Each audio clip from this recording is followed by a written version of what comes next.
Okay, magandang hapon po sa ating lahat. At heto, mag-a-update tayo. Ito yung unang topic natin. Mag-a-update tayo dito sa nangyari sa Hague, no? Doon po sa anibersaryo sa paghuli nila kay former President Rodrigo Roa Duterte. Ipapakita ko una itong video na ito, no? Kung saan yung mga supporters po ni former President Rodrigo Roa Duterte ay sila very emotional po sila sa labas ng ICC. Sumisigaw sila ng bring him home, send him back. Yan ang mga isinisigaw ng supporters ni former President Duterte. Kuha po itong video na ito sa vlogger na si Alvin and Tourism. Kilala naman natin si Alvin.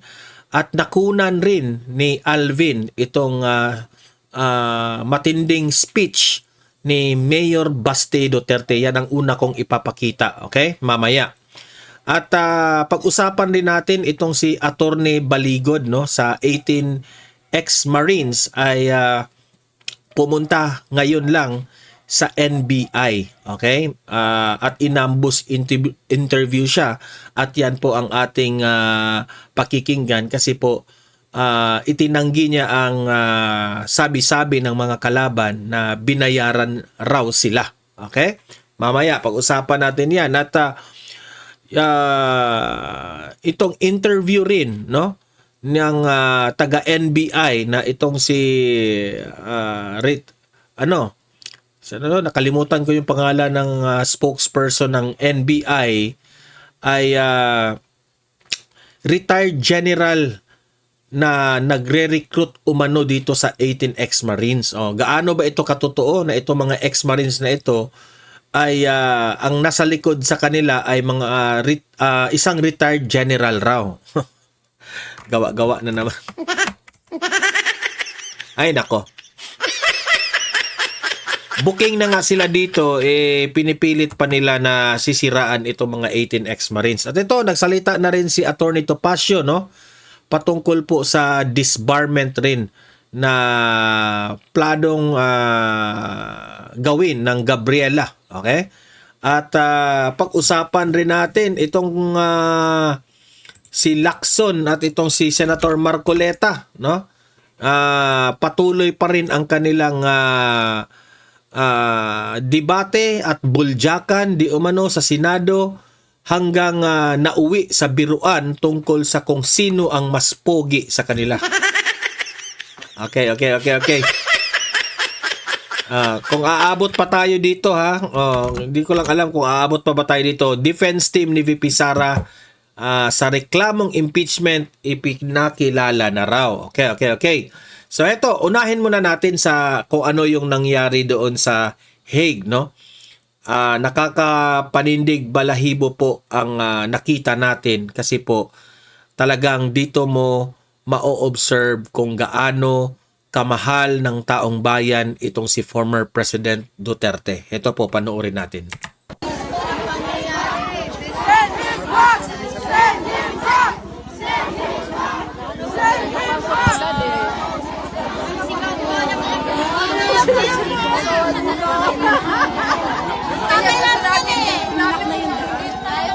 Ayan sa harap po yan ng ICC, okay? Send our tatay back! No. Shout out nga pala sa mga audience ko sa Donmar TV na nandoon ngayon sa Hague, no? Saludo po kami sa inyo at ingat-ingat po kayo dyan. Patuloy lang ang inyong ginagawa at matutuwa po ang ating mahal na Pangulo na si former President Duterte.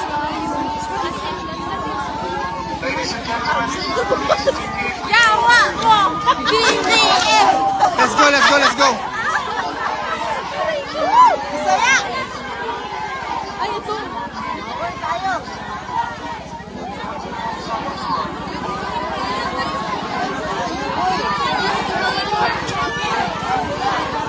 Ano daw? Sa kabila na naman? Sa kabila daw tayo, sabi. Ay, hindi dito. Bakit daw? Siguro may dadaan. Where is it? Baka.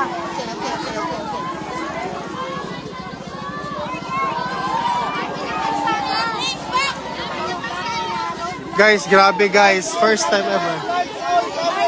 Lights on, camera guys. Hello. Hello. Everybody so emotional dito po guys. Sabi po.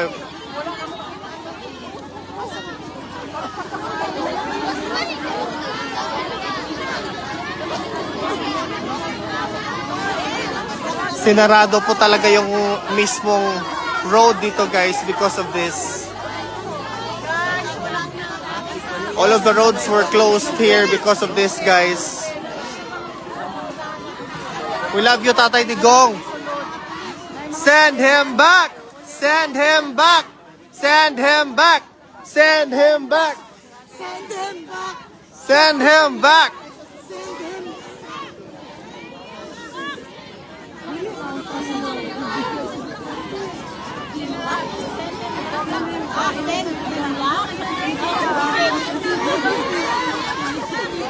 Yung ibang mga kababayan natin masayang sinuportahan si former President no? Duterte. Grabe ka. I cannot even talk, guys, because it's so weird. The feeling. Emosyonal sila sa pagsuporta nila kay Tatay Digong. Hindi natin nakita si Tatay Digong kasi nga para siyang pinasok siya ng pabigla doon sa kabila. Sa kabila siyang entrance. Siguro Or ita-transfer that was si Tatay Digong. allegedly na siya yon. Pero ngayon iba. So, sa din mo'y buhay, lupang hinirang, duyan ka ng magiting sa manlulop. Di ka pa sisiil sa dagat at bundok, sa simoy at sa langit mo'y mukhang may dalagang tula at Alam niyo, sa totoo lang, kung makita ito ni Tatay Digong, kung dadaan siya dyan, I think ita-transfer ba si Tatay Digong o baka may check-up siya at matutuwa si Tatay Digong yan. awit sa paglayang minamahal. Ang kisap ng watawat mo'y tagumpay na nagniningning. Ang Grabe, bituin at araw niya kinalibutan ako, guys. pagpay di magdidilim. Tingnan niyo. Lupa ng araw ng hatid pagsinta. Buhay langit sa piling mo. Aming ligaya na Kahit wala ako dyan, pero nafe-feel ko, kinalibutan ako. Kung nakikita nyo lang sa camera, yan, kinalibutan ako. Grabe. Kapag may mga api ang matay ng dahil sa'yo. Oy! Ano kayang sasabihin ng mga judges dito, makita nila ito at mga tao dyan sa Hague, mga foreigners? Talaga masasabi nila na sino ba itong si Duterte na ito? Bakit ang daming nagmamahal nitong taong to? Di ba? Duterte! Duterte! Duterte!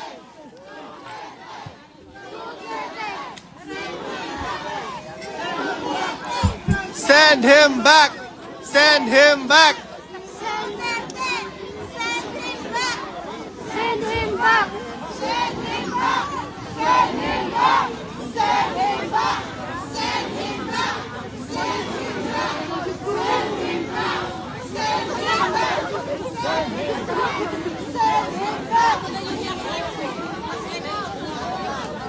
back! So guys, yung road dito guys, mismo talagang kinlose talaga siya. So walang makakapasok talaga dito na guys. Ang daming tao.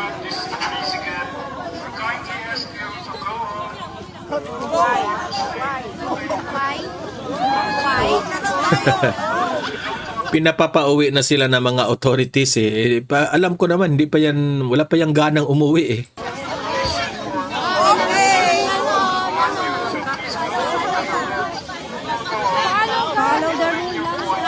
Follow the rules, follow the rules. Ito po talaga nangyayari ngayon dito guys. Everybody, we are asked to obey the rules.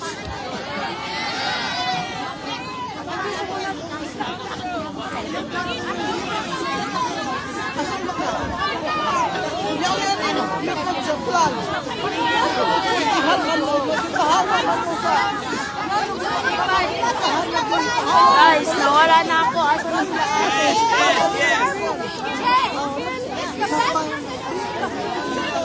Kaya dito sa Donwar TV, no, pinakita natin ito para yung mga audience ko, mafe-feel rin natin na para tayong nandyan sa Hague, no, nakasuporta kay Tatay Digong.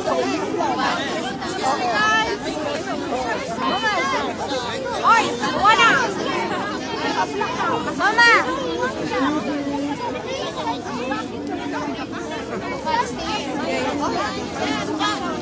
We no longer have the banner, guys. Wala na tayong banner po. Wala na po dito yung banner. Hindi. Send him back! Sabi. Send him back! Wala, wala! Send him back! Send him back! Send him back! Send him back! Sinisigaw po ng ating mga kababayan ngayon. We want former President Rodrigo Roa Duterte po to be brought back to the Philippines where he can Hindi man lang pinahalo. be tried by our courts, which are completely working, functioning very well. So I really cannot think very well right now because I'm so emotional. Parang nagiging blank na yung utak ko. Yung banner kay Dagang. No, dili na mo ako ng banner actually because they already left.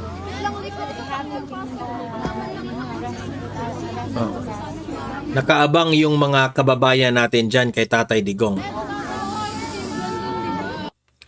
So, ayan po ha, yung video na yan is kinalibutan tayo kasi talagang makikita mo doon walang halong kaplastikan sa mga tao, no? Talagang tunay ang suporta. Ginawa nila yun, no? Kahit maginaw, kahit yung ibang mga OFWs dyan ay medyo malayo ang kanilang ginawa, no? Malayo pa yung mga lugar nila pero pumunta talaga sila dyan to support our former President Duterte. Okay? At nakunan rin itong video, no? Itong speech ni Mayor Basti Duterte kasi nandun po siya ngayon sa Hague. Ito po. Pakinggan po natin si Mayor Basti. Una, maraming salamat sa pag-atog ng Tagalog. Pagpunta. Sobrang lamig kasi. Yung betlog ko tumigas na. Hindi, kagaling ko lang Yung betlog raw ni Basti tumigas na. Nakaginaw, di ba? Pero nandyan pa rin sila. kay Papa. Tapos okay naman siya. Walang magawa tiis lang talaga yung yung pwede nating gawin, and among other things na kaya niyong gawin. Pero tingin ko maganda talaga kung ituloy niyo lang talaga yung mga nakita niyong magagandang bagay at magagandang sinabi na nakakadagdag sa pagpapaganda sa ating bansa. So yung alam niyo na noon, may point of comparison naman talaga tayo when it comes to what was governance then and what is governance now in this administration that we are in. So somehow tingin ko di naman talaga okay yung sitwasyon, pero okay na rin na nakita natin kung ano yung gusto natin para sa Pilipinas talaga. Yung tatay ko nandyan yan kasi handa talaga siya na if ever it will come to yung nangyari sa kanya, isakripisyo niya talaga yung buhay niya para sa inyo. Kasi noon pa lang hindi pa yung tumatakbo ng presidente, yung tinatanong pa kami doon sa Davao, kami mga anak, lahat kami hindi pumayag talaga. Kasi alam namin magulo. Kasi kilala namin yung tatay namin na he will fight for his people, the Filipino people. Because he fought for Davao City. Nung nagsimula siya sa Davao, hindi naman talaga lahat ng taga Davao natanggap yung methods niya or his way of governing the city. Pero hindi yan takot na sabihin na hindi siya magustuhan ng tao o hindi siya tanggapin ng tao, hindi yan matatakot sa opinion ng tao sa kanya kasi ang gusto niyan kung ano kailangan ng lugar mo para maayos mo yung lugar mo. So kung yun yung nakita niya na kailangan talaga ng tao, lahat hindi rin tumanggap agad until there came a time na the Davaoenos realized na tama naman pala talaga yung tao. So, at this point, in Davao, kaya di siya nakakalimutan talaga ng mga taga Davao. Kasi, despite of the adversity that he faced during the time when he was mayor, lahat ng mga mahirap, mga polisiya, mga batas, na mahirap i-implement kasi nga tayo mga Pilipino may nakasanayan na hindi masyado stricto when it comes to laws, ganun. Yun talagang inano niya na whether saan siya ilagay ng mga tao, ayaw ng tao sa kanya o gusto ng tao sa kanya, basta ito yung kailangan nating gawin para umangat yung mga buhay ng tao. Hindi lang yung the chosen few who are privileged enough na nandyan ka sa taas, lahat ng Davaoen yun ng panahon na yun. So alam namin na pagdating niya sa national level, maraming makakalaban talaga yung tao, yung tatay ko.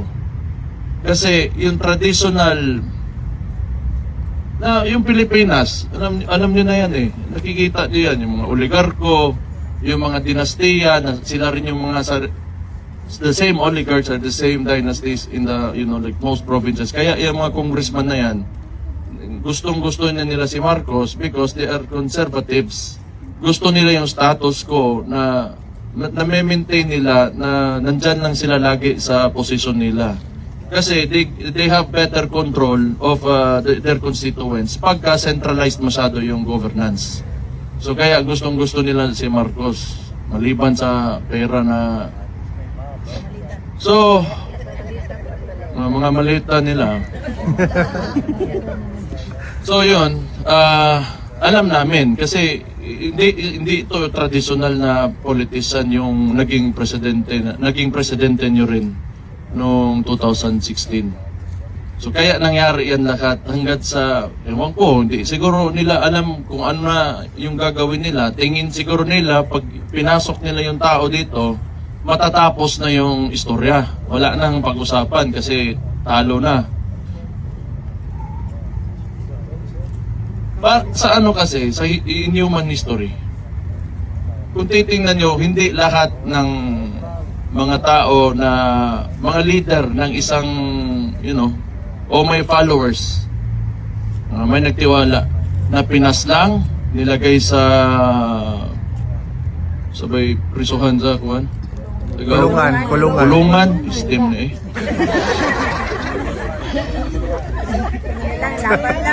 Hindi lahat ng yung pinapasok sa kulungan, nawawala lang. Mas lalong lumalakas yung mga iniwan niya, mga sinabi at nagawa niya nung. So, I think it's grave miscalculation on itong si Bangag nga gisipon na po doon sa UN. Sa UN pagod ang putang ina pagkauwaw niyawa. Pero at least nagdala siya ng panyo. Alam niya puta mo tulo gini ko siponon niya.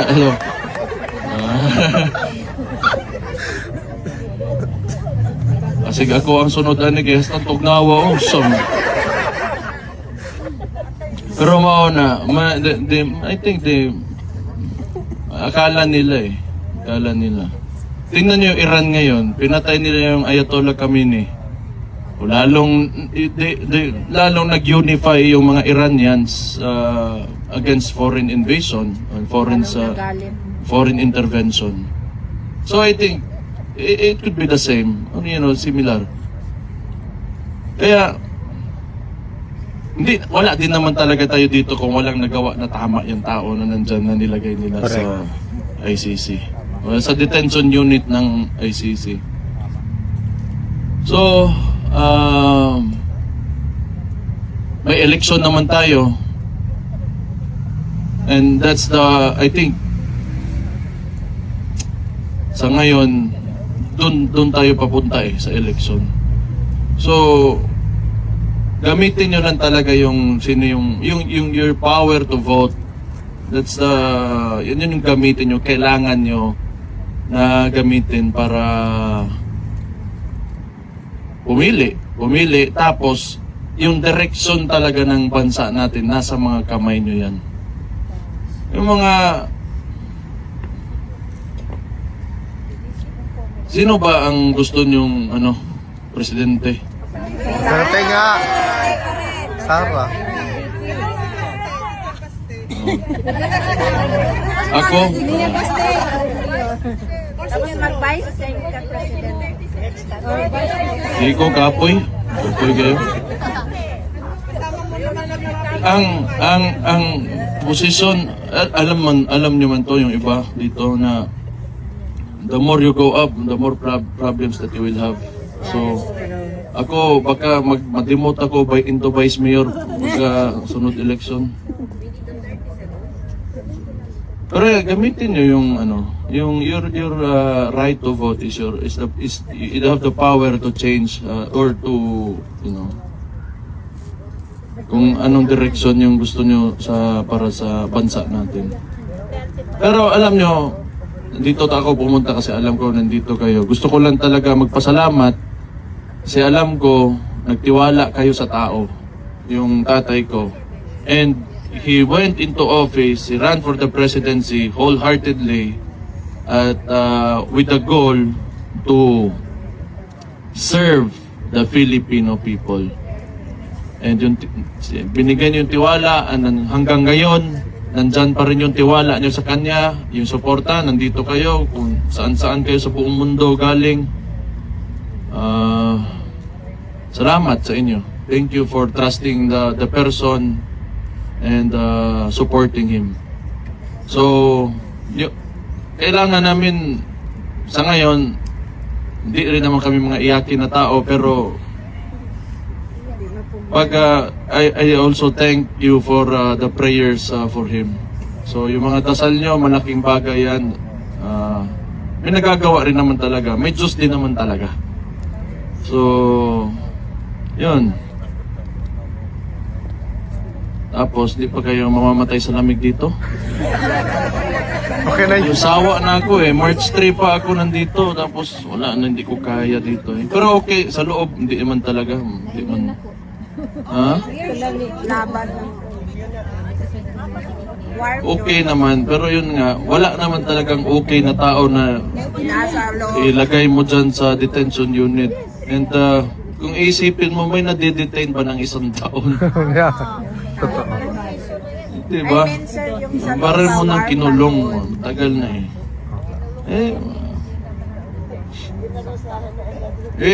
confusing nga talaga tong sitwasyon niya.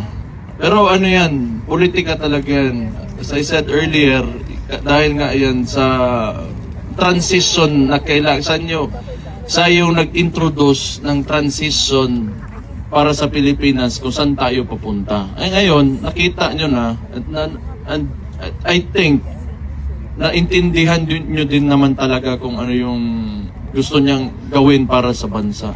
Problema lang, you only get 6 years sa isang termino ng tao na maging presidente sa buong Pilipinas. So,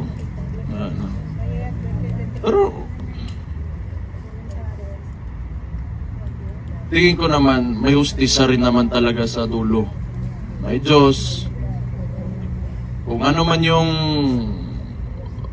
yung niya, kapalaran niya. Sinasabi niya naman lagi sa akin, kung ano yung kapalaran niya, He will not say sorry. Kung ano man yung pinagsasabi against him, he will not say sorry. Kasi yung ginawa niya para sa bayan niya.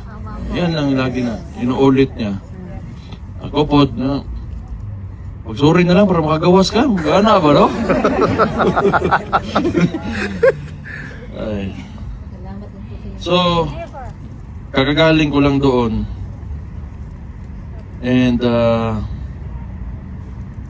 there's a poem na paborito niya ito. Since nung maliit pa ako, lagi niyang sinasabi, Invictus, out of the night that covers me, black as the pit from pole to pole, I thank whatever gods may be for my unconquerable soul. In the fell clutch of circumstance, I have not winced or cried aloud. Under the bludgeonings of chance, my head is bloody but unbowed. Beyond this place of wrath and tears, looms but the horror of the shade. And yet the menace of the years finds and shall find me unafraid. It matters not how straight the gate, how charged with punishment the scroll. I am the master of my fate. I am the captain of my soul. So, siya nga, basahin ko daw sa inyo. So, okay na, nakakomply na ako, ha? By William Ernest Henley. So, kung sabi niya, kung tatanungin niyo daw siya, kung ano yung sagot niya sa nangyayari sa kanya ngayon, yun daw yung sagot niya. So, kung ano man yan dyan, yun yung sagot niya. So, tulad na sinabi ko, lahat yan, alam niya. He was not taken by surprise. Wala, alam niya kasi alam niya talaga yung binangga niya dyan sa bansa natin. Para na rin sinabi ni Duterte na itong lahat ng mga nangyayari sa kanya ay na-predict na niya na ito na mangyayari ito lahat. So, tingnan natin saan pupunta itong sitwasyon natin. At least may gana yung nasa likod ko.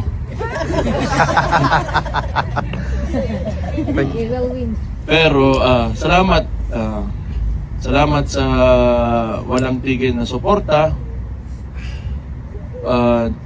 Thank you din para sa akin as a Davaoenyo. Thank you for believing Mayor Rodrigo Duterte. He is our hero in Davao City. At least nakita nyo na yung taga Davao na leader namin na what made Davao it is today. So thank you for believing in him. So I hope you will stay inspired and continue to spread his stories, yung mga nagawa ng tao. I will not say my tatay ko man yung daan. Pero yeah, yung tao na nandyan ngayon na nilagay dyan sa ICC. So, thank you.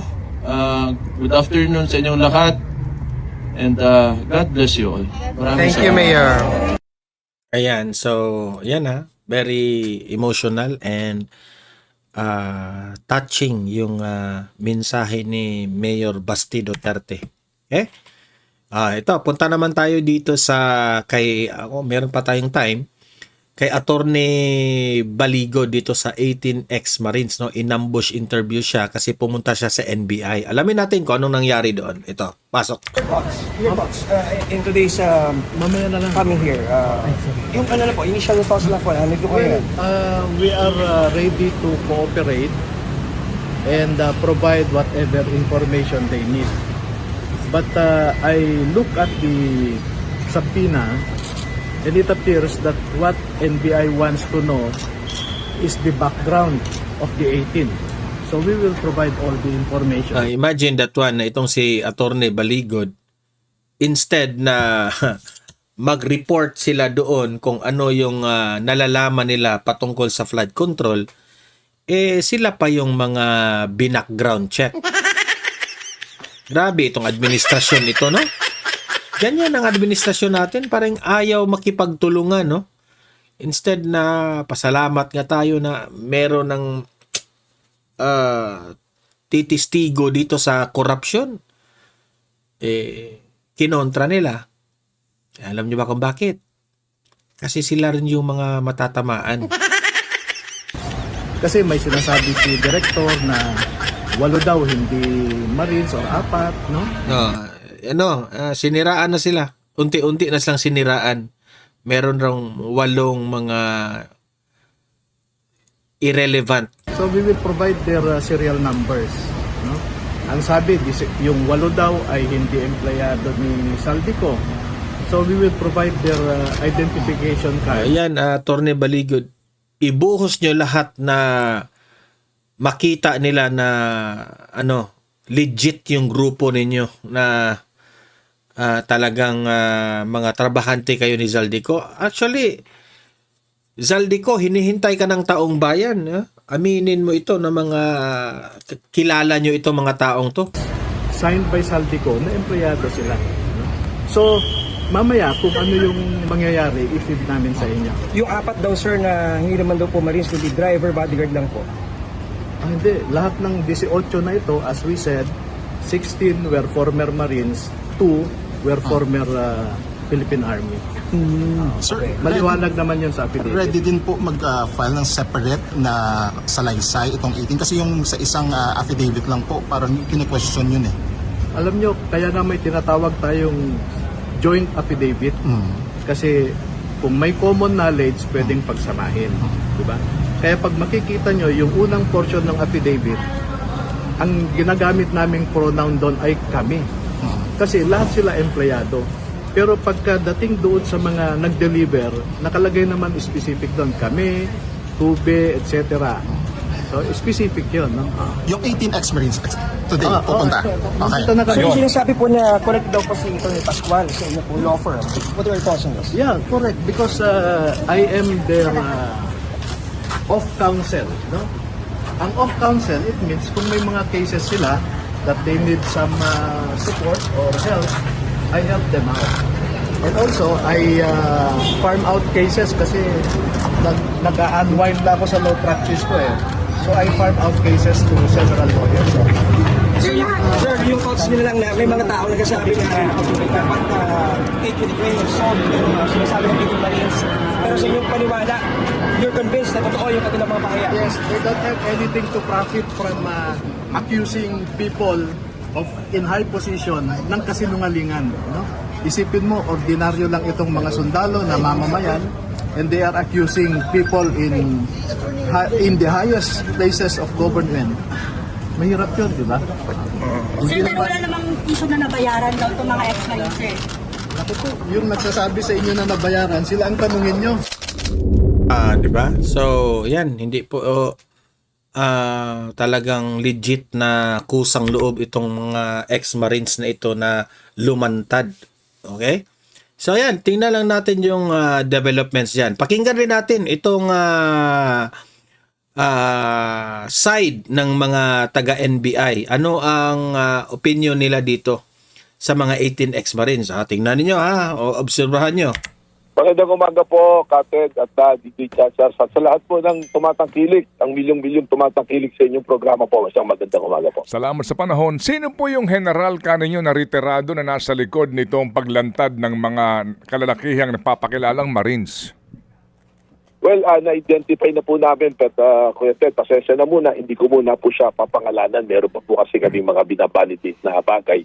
Pero we identified him as he belong to 1975 na class ng PMA class po, na siya yung naging in charge sa security po ni Ginoong Saldico at sa kanyang grupo, na kung saan siya po yung nag-recruit dito sa 103 na binanggit ni Atty. Baligod na 103 yung detailed kay Saldico. Pero we found out, di naman pong 103, hindi po lahat kay Saldico personally nag-diservisyo. Yun nga po sa 18, yung 8 doon, hindi naman po kay Saldico naka-assign eh. meron na po nagsabi na naka-assign sa kanya talaga yung 8 po doon sa 18.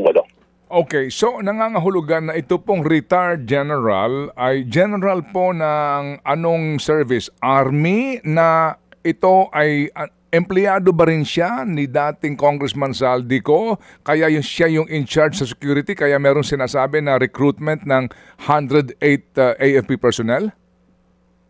Yes po, sa Philippine Army po. At hindi ko lang po sigurado kung hanggang sa ngayon ay employo pa po ni Ginoong Saldico dahil wala na nga po, nagtatago na po si dating Congressman Saldico. Okay, so ito bang retired general director ang siyang responsable o isa sa mga responsable kung bakit nagkaroon ng joint affidavit, pinagsamang sinumpaang salaysay itong 18 kalalakihan na ito? Well, person of interest nga po siya at may iba-iba pong anggulong tinitingnan kung siya po ba mismo ang may kinalaman dun sa paggawa ng sinumpaang salaysay. At pangalawa po, meron po kasing report din na bago umalis si Ginoong Saldico, ibinilin sa kanya ang pag-aalaga doon sa 103 na yon. At apparently, there was a failure doon sa pag-aalaga kaya parang naging astray sila at nawala ng hanap buhay. Yun po yung sinasabi ko na baka maaari yung 18. Yung paggawa nila ng kanilang salaysay ay vitiated dahil meron po mga consideration na ginawa para sabihin po yung mga bagay na ito. So, meron kayo binabanggit na pupunta sa NBI today itong 18 na kalalakihang ito? Kumpirmado po iyon? Well, meron pong nakarating sa amin, open intel, na nag-issue ng statement si Attorney Perdito Passion na dadalo sila Mike Defensor, yung asawa niya, yung si Attorney Baligot. At mukhang sa indication, hindi po masyadong malinaw. Pero doon po sa indikasyon po ng kanila pahayag, mukhang kasama po yung 18. At kasalukuyan po, medyo parang nananawagan pa na magkaroon ng movement sa harap po ng opisina ng aming tanggapan. So wala konfirmasyon kung totoo yan na talagang pupunta today itong sila yung misis ni former Congressman Defensor at yung 18. Wala pong confirmation. Well, sabi ko nga po, doon sa press statement na nilabas niya Perdito Pasio, malinaw na dadalo si dating Congressman Mike Defensor, yung kanyang asawa at si Atty. Baligod. Hindi ko lang po masyadong maklaro kung dadalo rin yung 18. Okay. So mukhang sana po dumalo para magbigay linaw po sa mga kaganapang ito. Sige, so pwede ko lang po sana liwanagin, Director. May pending case itong 18 sila Atty. Baligod, no?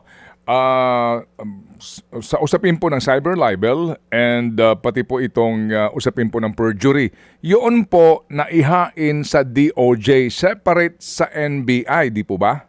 Apo. Okay. So yung perjury po ang inihain sa DOJ. Yung pong cyber libel po, yung po yung nakahain po sa aming CCD dito po sa NBI. Ayun, okay. So ngayon, ang pagpunta umano nila former Congressman Mike Defensor et al. Sa NBI ay may kaugnayan saan?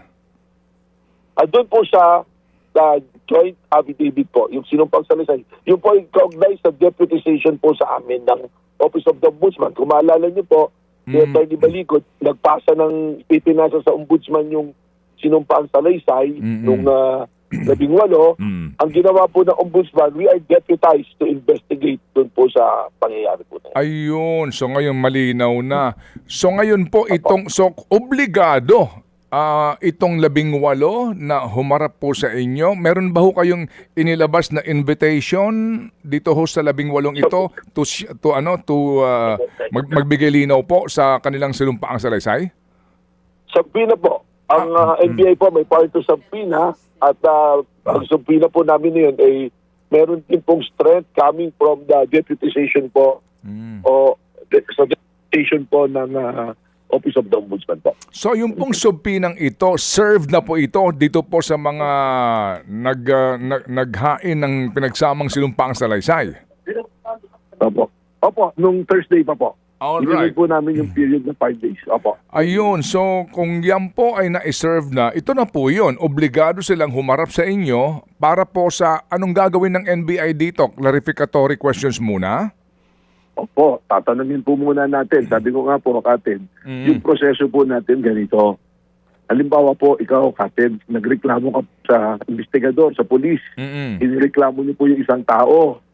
Hindi po naman natin kaagad tatawagin yung taong inireklamo. Ang gagawin po ng investigador, tatanungin ka, imbestigahan ka, titingnan po yung mga anggulo na sinasabi mo. At pag napatunayan, kinakailangan tawagin yung taong inireklamo, ay tatawagin po natin. Kaya po kung sinasabi to, liliwanagin po natin na yung pong mga pinangalanan doon sa joint affidavit, hindi po nangangahulugan na hindi namin sila tatawagin. Ang sinasabi lang po namin, sinisimulan po namin yung proseso ng investigasyon sa pagtatanong, paglilinaw doon po sa 18 naghayag ng kanila po mga akusasyon doon sa mga taong nabanggit po sa kanilang joint affidavit. Ay, salamat po sa clarification kasi ngayon mas maganda ito para maintindihan nyo ang obligasyon at papel ng NBI. Ipapatawag yung mga nag-aakusa para klaruhin yung akusasyon, and then hindi nangangahulugan na hindi na kayo magpapatawag doon sa mga binanggit na mga pangalan na umano'y tumanggap ng either supot, paper bag o maleta. Tama po. Tama po. Ayun. So, okay.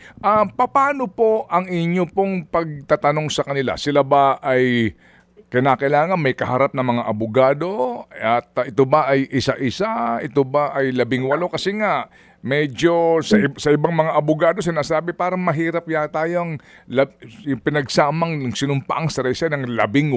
Hindi ba? Go ahead, sir. We will ask them kung kailangan po nilang, sa palagay nila, kailangan samahan ng abogado habang iniimbestiga. Gagawin po namin yan. Ibibigay po namin sa kanila yung karapatan po na yon dahil option po nila yan na may presence na abogado pag sila itinatanong. Although, hindi naman po sila suspect or anything, nagka-clarification po tayo. So kung ang choice po nila ay may abogado, papayagan po natin. Kung papayag naman po silang wala, ay okay din naman po yan. Pero yung pagtatanong po namin, ang una po namin hihingin sa 18, kung maaaring magbigay sila ng sarili po nilang salaysay. Base sa kanilang partisipasyon at recollection, hindi lamang po doon sa kanila pong sinabi doon sa joint affidavit po. Opo. Sila Attorney Baligod ba kasama dito sa nasumpinan ninyo? Kasama po. Kasama po dahil siya po yung unang nagsalita. Nung naalala niyo po yung press con, siya yung nagsasalita, hindi naman po yung 18. Okay. Ngayon po, sir, doon sa isinampang kaso sa inyong Anti-Cybercrime Division na kaso ng cyber libel, ito bang gagawin nyo na pag-interview, pagtatanong, hango sa ombudsman na deputization, yan ba ay maaring i-connect na doon sa kaso ng cyber libel o separate pa ho yung cyber libel? Kasi nga, di ba kung inyong gusto malaman ang punot dulo nito, kung totoo ba ito o hindi, baka pwede na magamit yon dito ho sa cyber libel? Hindi pa. Well, separate po yung pagtatanong pero lahat po ng statement nila will be official and can be used in any proceedings po na haharapin po na may kanalaman po doon sa kaso po. Ayun, opo. So, ang linaw niyan. Kaya importante dito, magsabi talaga ng katotohanan kasi nga, maaari na maggamit ito pati doon sa cyber libel case, no? Kumbaga, Director, no? Okay. Opo. Tama po. Yung pong mga binabanggit na pangalan po dito na iba, kagaya po nung John Paul Estrada, yung Mark Tiksay, yung iba pang mga sinasabing tauhan itong si Saldico, kailan po ang pagkakataon na ito ipatatawag kung sakasakali man? Ipapatawag din po sila. Inuna lang nga po natin itong mga unang lumantad na to. Ipapatawag din po, may mga binanggit din purong parte ng 103 na pinabalidate namin na nasa serbisyo pa po ng PNP o military. Lahat po ng pinangalanan doon, ando doon po yung malaking posibilidad na ipatawag po silang lahat para sa kalinawan po ng kaso nito. Okay, yung pong mga pictures dito na mga bandal-bandal na pera, pati po yung mga maleta na meron pa hong mga sinasabing binuksan, etc. Yung kumuha nito sa mga pictures na ito, malalantad rin na Direktor? Tama po yan. Yan po yung isa sa tanong namin mamaya. Sino yung kumuha ng litrato? Dahil sa korte po, ang litrato, pag i-present mo, kailangan po mayroong magpapatunay, titistigo, na siya ang kumuha nun para sabihin yung circumstansya. Actually, mas maganda yun para mapatotohanan yung mga pictures na yun. Kasi wag natin baliwalain yung NBI director wag niyong baliwalain yung mga pictures na ito kasi legit eh. Oh. Saka yung mga eroplano rin na mga, yung kanilang anong tawag doon, plate number nandoon rin. po ng pagkuha ng larawan po. Alright. Ngayon, Director, yung po So, yun po at least napakinggan rin natin itong NBI na ito. I hope itong NBI, wag nyo munang pangunahan itong mga 18 ex-Marines. Okay? Maglatag ang mga 18 ex-Marines ng kanilang mga ebidensya at imbestigahan nyo with fairness. Okay? Yung ang nakakasama sa inyo is instead na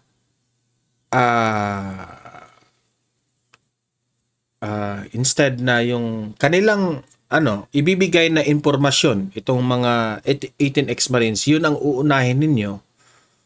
Ang nakikita kasi ng taong bayan ay dinidiscredit ninyo, binabackground check nyo kaagad itong mga 18 ex-Marines. So, ayan, dapat equal yung equal yung wag puro siraan yung mga 18 ex-Marines, okay? So kayo mga audience ko dito sa Donmar TV, paki-comment na lang ang inyong opinion patungkol dito, babasahin natin 'yan sa comment section. Paki-like, paki-share itong ating video para guys, marami rin ang makakita, makaalam sa mga nangyayari ngayon sa ating bansa. At sa mga first time dito sa aking channel, subscribe na po kayo para updated kayo lagi sa ating mga trending na balita. Okay? Libre lang ang mag-subscribe, walang bayad yan. Okay? See you in my next video. Have a great day, have a great night. God bless po sa ating lahat. Mabuhay ang Pilipinas. God save the Philippines.